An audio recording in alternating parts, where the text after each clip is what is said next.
Good morning all of you. कल हमने सुबोध व्याकरण में चैप्टर 12 अव्यय या अविकारी शब्द पढ़ा समझा। आज हम इसके क्वेश्चन आंसर्स और एक्सरसाइज करेंगे। सबसे पहले हम क्वेश्चन आंसर करेंगे। यहाँ क्वेश्चन राइट नहीं किए हैं, यहाँ क्वेश्चन राइट नहीं किए गए हैं, सिर्फ आंसर्स राइट किए गए हैं। फर्स्ट क्वेश्चन, अव्यय या अव्यय किसे कहते हैं, इसके कितने भेद होते हैं? आंसर, जो शब्द अपना रूप नहीं बदलते उन्हें अव्यय कहते हैं। अव्यय के 5 भेद होते हैं। फर्स्ट, क्रिया विशेषण। सेकंड, संबंध बोधक। थर्ड, समुच्चय बोधक। फोर्थ, विस्मयादि बोधक। फिफ्थ, निपात। यह आंसर आपको स्मरणीय बिंदु में फर्स्ट और सेकंड पॉइंट में इसका आंसर आपको दिखेगा। सेकंड क्वेश्चन, क्रिया विशेषण की परिभाषा व उसके भेद लिखिए। आंसर, जो शब्द क्रिया की विशेषता बताते हैं उन्हें क्रिया विशेषण कहते हैं। क्रिया विशेषण के 4 भेद होते हैं। स्थानवाचक, फर्स्ट पॉइंट, स्थानवाचक क्रिया विशेषण। सेकंड, कालवाचक क्रिया विशेषण। थर्ड, परिमाणवाचक क्रिया विशेषण। फोर्थ, रीतिवाचक क्रिया विशेषण। इसका स्मरणीय बिंदु में आपको इसका आंसर थर्ड और फोर्थ पॉइंट पर मिलेगा। थर्ड क्वेश्चन, संबंध बोधक किसे कहते हैं, ये कितने प्रकार के होते हैं? आंसर, जो अव्यय शब्द संज्ञा या सर्वनाम का संबंध वाक्य के अन्य शब्दों के साथ स्थापित करते हैं उन्हें संबंध बोधक कहते हैं। संबंध बोधक 2 प्रकार के होते हैं। फर्स्ट, रूप रचना के आधार पर संबंध बोधक। सेकंड, अर्थ के आधार पर संबंध बोधक। स्मरणीय बिंदु में 6 पॉइंट में इसका आंसर आपको दिखेगा और इसके जो उदाहरण दिए हैं, इसके जो भेद है वो पेज नंबर 68-69 पर आपको दिखेंगे। क्वेश्चन 4, समुच्चय बोधक को उदाहरण सहित लिखिए। आंसर, जो अव्यय शब्द 2 शब्दों, वाक्यांशों या वाक्य को जोड़ते हैं उन्हें समुच्चय बोधक कहते हैं। उदाहरण, पढ़ाई कर लो अन्यथा फेल हो जाओगे। वह चला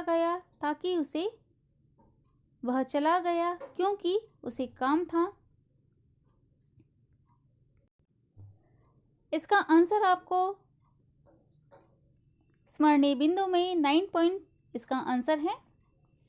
9 पॉइंट पर इसका आंसर आपको मिलेगा और इसके उदाहरण आपको पेज नंबर 69 पर मिलेंगे। क्वेश्चन 5, विस्मयादि बोधक किसे कहते हैं, ये किन किन भाव को व्यक्त करते हैं? आंसर, जो अव्यय शब्द हर्ष, आश्चर्य, शोक, घृणा आदि भाव प्रकट करते हैं उन्हें विस्मयादि बोधक कहते हैं। इसके जो भाव प्रकट करने के लिए कहा गया है वह चार्ट आपको पेज नंबर 70 पर मिल जाएगा। विस्मयादि बोधक के भेद यह आपको राइट करना है प्लस लर्न करना है। लास्ट क्वेश्चन, निपात का क्या कार्य है, परिभाषा व उदाहरण सहित स्पष्ट कीजिए। उत्तर, निपात किसी शब्द या पद के बाद लगकर उसके अर्थ को विशेष रूप देते हैं। परिभाषा, जो अव्यय किसी पद के बाद लगकर उसके अर्थ को बल प्रदान करते हैं उन्हें निपात कहते हैं। इसके उदाहरण आपको पेज नंबर 71 पर मिलेंगे।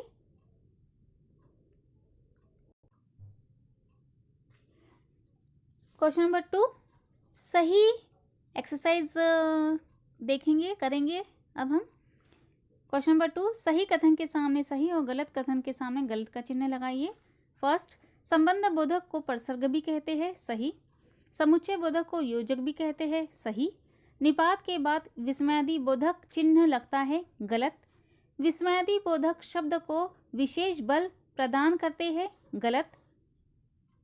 क्रिया विशेषण से क्रिया की सहायता, क्रिया विशेषण से क्रिया की विशेषता का बोध होता है, सही।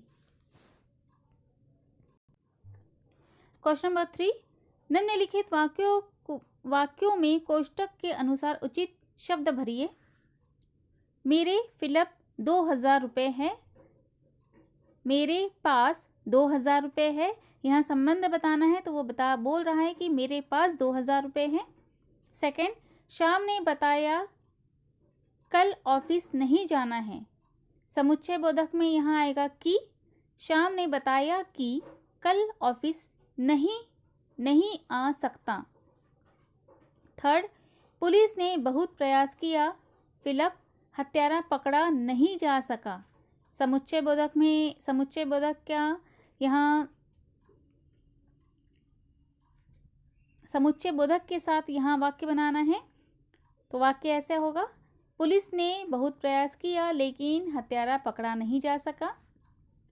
फोर्थ, फिलप खाना खाकर मज़ा आ गया। इसे विस्मयादि बोधक में बनाना है ये वाक्य। आहा, खाना खाकर मज़ा आ गया। लास्ट, मैंने कल फिलप नया फ़ोन ख़रीदा है। इसे निपात में बनाना है। यह वाक्य निपात में बनाना है तो ये इस तरह से बनेगा, मैंने कल ही नया फ़ोन ख़रीदा है। क्वेश्चन नंबर 5, रिक्त स्थानों की पूर्ति संबंध बोधकों से कीजिए।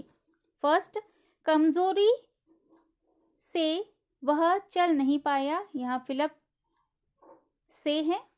सेकंड, लड़का घर से चला गया। यहाँ फिलप से है।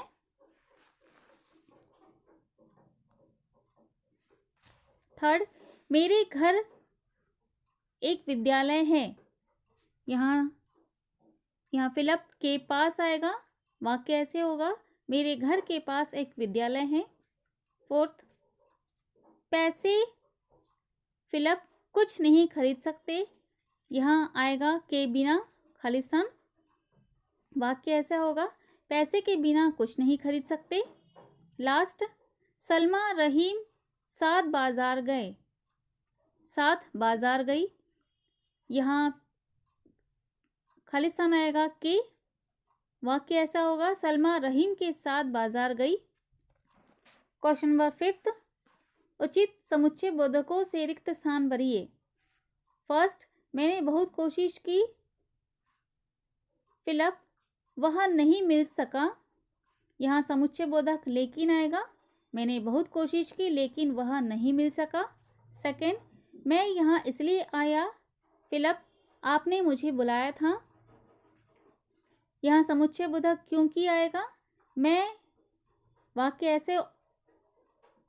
ऐसे होगा, मैं यहाँ इसलिए आया क्योंकि आपने मुझे बुलाया था। थर्ड, तुम पढ़ाई फिलप खेलकूद किसी में तो अच्छा करो। वाक्य इस तरह से रहेगा, तुम पढ़ाई या खेलकूद किसी में तो अच्छा करो। लास्ट पॉइंट, सीता फिलप गीता दोनों पक्की सहेलियां हैं। वाक्य इस तरह रहेगा, सीता और गीता दोनों पक्की सहेलियां हैं। यहाँ खाली स्थान में और आएगा।